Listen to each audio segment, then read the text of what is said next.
Hey guys, Dr. Taylor, Henderson Chiropractic Center. When we did our workshop video on spinal health, we talked about one of the main causes of subluxation is the chemical cause, which we know are food induced. So we're going to spend the next 8 or 9 minutes talking about foods, what to eat, and all that kind of stuff. So basically, I want you to understand a couple concepts is that basically here, popular press is talking all about inflammation and disease, okay?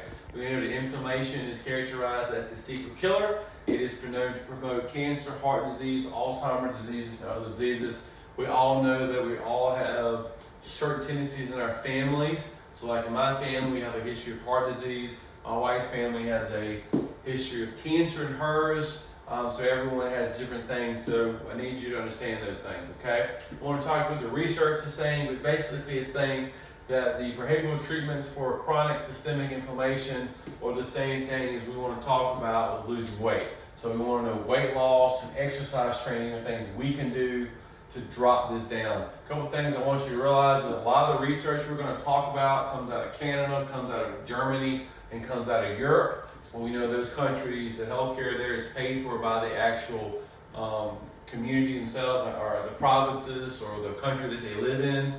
Socialized medicine, so they don't want to give a lot of prescription medications. In the United States, you know, the prescription medication is a multi-million-dollar business venture, so I want you guys to understand those things. So we're going to try to find things here nutrition-wise to get you better. So we know things that you can do at home to decrease inflammation things that are going to show increased inflammation or increased body fat, smoking, low physical activity, poor aerobic fitness, low fruit and vegetable intake, and another thing we're going to talk a lot about is low omega-3 fatty acid intake. So we got to get that taken care of. These are some examples of things that are driven by an inflammatory lifestyle. Osteoarthritis or joint pain, which is predominantly why you go to the chiropractor. We know age-related disabilities. We know Alzheimer's, diabetes, stroke, and congestive heart failure, just to name a few things. So we want to talk to you a little about two basic things I want you to understand really quick. One is there are basically two essential nutrients. An essential nutrient is something that you must eat, your body cannot make.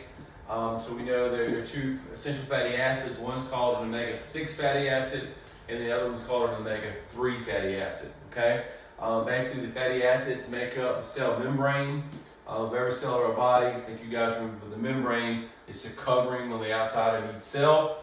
So we want to talk about, so basically all saying you are what you eat is a very true statement. So we know fatty acids, whether it be omega-6s or omega-3s, are either going to be pro-inflammatory, meaning it's going to make you get inflamed, or you're going to have an anti-inflammatory, which is omega-3, which is going to make it go down, okay?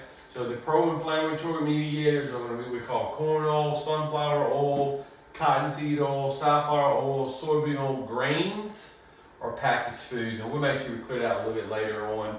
And then we know the omega-3 fatty acids are fish oil, wild game, grass-fed animals, green vegetables, flax seeds, and we call them chia pet. Same thing, chia seeds, okay?